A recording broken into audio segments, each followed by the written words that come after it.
Hi, and welcome back to the second hour of Focal Point on AFR Talk. We'll open up the phone lines early this hour, 888-589-8840, 888-589-8840. And I'd like to have you can respond to anything we talked about in the first hour. It's primarily had to do with the Second Amendment, the right to self-defense.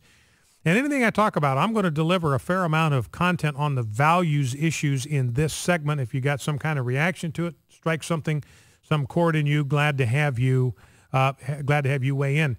You know, there's a lot of talk about these nativity scenes and them being banned all over the fruited plain. It turns out that in Italy, one of the big sellers there are nativity scenes that have images, figurines of Barack Obama in place of Jesus Christ.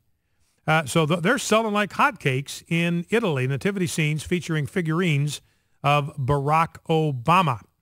You can get a big discount on nativity scenes with GOP candidate Mitt Romney, by the way. They can't give those away. And you might have seen this, but Barack Obama celebrated the anniversary of Rosa Parks' bus sitting deal by sending out a picture of himself in a bus. He didn't send a picture out of Rosa Parks. He sent a picture of himself sitting on a bus to celebrate Rosa Parks, President Narcissus. Now, I mentioned this earlier that 68%, according to Gallup, 68% of the American people prefer Merry Christmas as a greeting over Happy Holidays. Only 23% say I would prefer Happy Holidays. But it's interesting to look at Democrats.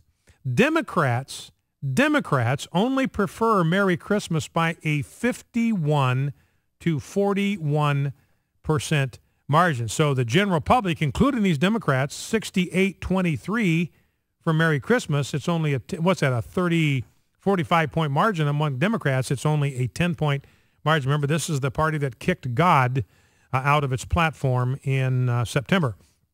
Now, you probably saw this, that homeless guy in New York that was barefoot, and the police officer out of his own pocket bought this guy a $100 pair of boots. The guy is barefoot again. Walking around with no shoes. He's got them hidden away. He says they're worth some money. They'll get stolen. They'll get ripped off. And he's now upset that he's not getting any benefit out of this whole deal. Hey, I've been on YouTube. I've been on everything, and nobody got my permission to do it. He says, what's in it for me? When do I get my slice of the pie? Interview with his family indicated, look, he's got a home with them anytime he wants. The point is, he is homeless and shoeless by choice. Let's not forget this. This is his personal decision. Now, this guy has not starved to death, so that's important to notice. He's smart enough, he's shrewd enough to figure out how to eat. He's not running around naked as a jaybird, so he's shrewd enough to figure out how to get clothes on his back. He just does not want to hold down a job, and he doesn't want to even live with his family. So, I mean, everybody can be sympathetic for the plight that he's in. I feel terrible for a guy that's in that condition. But then at some point you have to stop and ask, okay, whose fault is this? Who do we hold accountable for this guy's circumstances? And you realize it's him. This is a choice that he's made. That's why when Jesus said to the guy, remember when Jesus said to the guy who was getting ready to heal him, he says, do you want to get well? You know, the guy's been lame for 38 years. And Jesus says to him, do you want to get well? You think, what a stupid question. But it was a beautiful question, profound question, because if he gets healed, then all of a sudden he's got to stop begging. He's got to stop depending on handouts. Now he has to go out and get a job. He's got to work for a living. He's got to get up and go to work. So that was a pretty profound question. Jesus says, look, I'm willing to heal you. I'm willing to get you back on your feet, but I got to be sure that that's what you want, because if I do that, then you've got to accept responsibility now to work with your own hands and provide for your own needs. Talking about Sharia over in Denmark, they've got a lot of these local boards now in these districts that are Muslim majority, and in one of them, the Muslim majority board dumped, this is in Denmark, they dumped a decades-old Christmas tradition so they could take that taxpayer money and use it to fund a Muslim party. This is some kind of housing district in Denmark. I won't even try to pronounce the name of it, and they're not going to have a Christmas tree with lights this year because the Muslim majority in the board of this Egedalsvanga. Egedalsvanga. That's the name of this housing district. They refused to spend money on the Christmas tree. They blew it all on this big Muslim celebration. So they've had this tradition for decades, but they took the $1,000 that they normally spend on the Christmas tree and the light, and they had a big Islamic party in Egedalsvanga. That's in Denmark. Now, I don't know if you heard about this. Rick Warren is a pastor of Saddleback Church in Southern California, and he sent some very uncertain messages out over the weekend. You had Pat Robertson basically abandoning creationism. He says, Pat Robertson saying a young earth is not taught in the Bible. Well, it clearly is, Pat. Read it for yourself.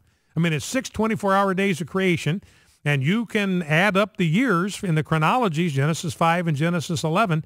You cannot push, from a biblical standpoint, you can't push the creation of man back much past 6,000 BC or 4,000 BC. You just can't do it. So Pat Robertson's out there abandoning creationism, essentially rejecting the authority of the early chapters of Genesis is what that amounts to. And then Rick Warren was on a program with the Huffington Post. He was being interviewed with Lamont Hill, and he was asked if Lamont Hill asked him, is homosexuality a sin?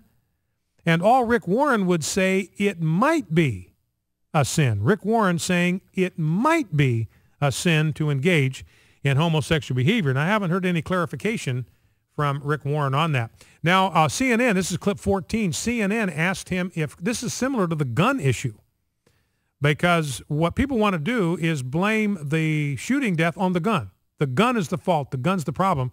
And here CNN asked Rick Warren if Christians are to blame when somebody else, a homosexual, takes his own life. Let's listen. You know, Jesus taught, as a Christian, I am not allowed to hate anybody. I'm not allowed to do that. In fact, I am commanded by Jesus Christ to love everyone, to show respect to everyone. There's a difference between acceptance and approval. God accepts me, accepts you unconditionally. He doesn't approve of everything we do. But, Pastor, do you think some of our churches are responsible for some of the attitudes towards gays in America, the negative attitudes? Oh, probably. Yeah. In fact, there's some people who are extremely violent or hateful, and hate is never of God. Never. So Rick Warren doing a pretty good job, I think, there, although I think he accepted more responsibility on behalf of the church. I just don't find in the church. Now, you may have seen parts of the church I don't see, but I just don't find in the church a hatred of homosexuals. You find a sympathy for them, a desire to help them.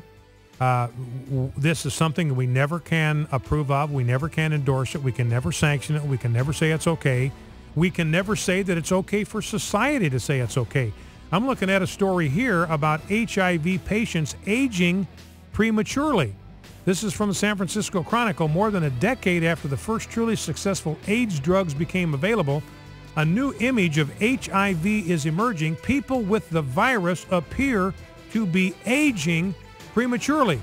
After years of feeling healthy and recharged with the new drugs, they're suddenly slowing down, not from the effect of AIDS, AIDS, but from old age, AGE, a decade or two earlier than their non-affected peers. That's one of the reasons why we impose homosexual behavior. It will shorten your lifespan by 20 years. Back in 2.